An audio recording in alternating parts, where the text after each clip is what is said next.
Depuis des décennies, le Maroc est mondialement connu pour ses réserves colossales de phosphate. Mais aujourd'hui, un autre visage se dessine, plus discret, plus stratégique. Dans l'ombre des marchés internationaux, le royaume prépare sa percée dans ce que certains appellent déjà le nouvel or noir du 20 et 1e siècle. Cobalt, lithium, nickel, terres rares, ces noms étaient inconnus du grand public il y a encore quelques années. Mais dans un monde en pleine transition énergétique, ces minéraux sont devenus indispensables. Ils alimentent les batteries des voitures électriques, les éoliennes, les panneaux solaires, mais aussi les smartphones et même certaines armes de pointe. Et la demande explose, elle pourrait quadrupler d'ici 2040. Aujourd'hui, la Chine domine le raffinage, la République démocratique du Congo contrôle une grande partie du cobalt et l'Occident cherche désespérément de nouvelles sources fiables. C'est dans ce contexte que le Maroc avance ses pions.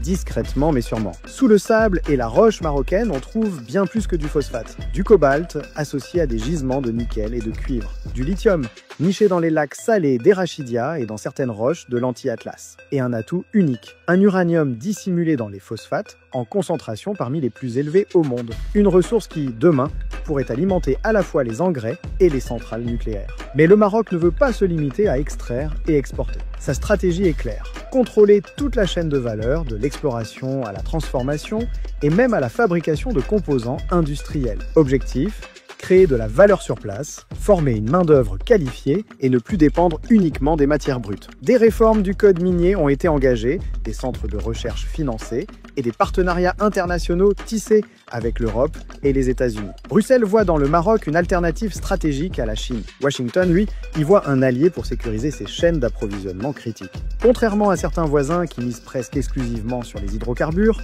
le Maroc diversifie ses cartes. Cette vision, axée sur les minéraux de la transition énergétique, pourrait lui donner un avantage décisif dans un monde qui se décarbonise rapidement. Si cette stratégie réussit, le royaume pourrait devenir un hub africain de transformation des minéraux critiques, capable de traiter non seulement ses propres ressources, mais aussi celles de tout le continent. Un centre logistique et industriel à 2 pas de l'Europe, offrant une alternative stable et fiable aux routes d'approvisionnement actuelles. Mais cette montée en puissance n'est pas sans défi, besoin de capitaux massifs, transfert technologique, protection de l'environnement et gestion sociale des projets. Sans oublier les rivalités géopolitiques, car entrer dans le cercle fermé des grands producteurs, c'est aussi attirer l'attention et parfois la méfiance des puissances déjà en place. Le Maroc ne se contente plus d'être le géant du phosphate. Il prépare son entrée dans le club restreint des puissances minières de la transition énergétique. Une bataille discrète mais cruciale, où le cobalt et le lithium pourraient devenir les clés de son influence future.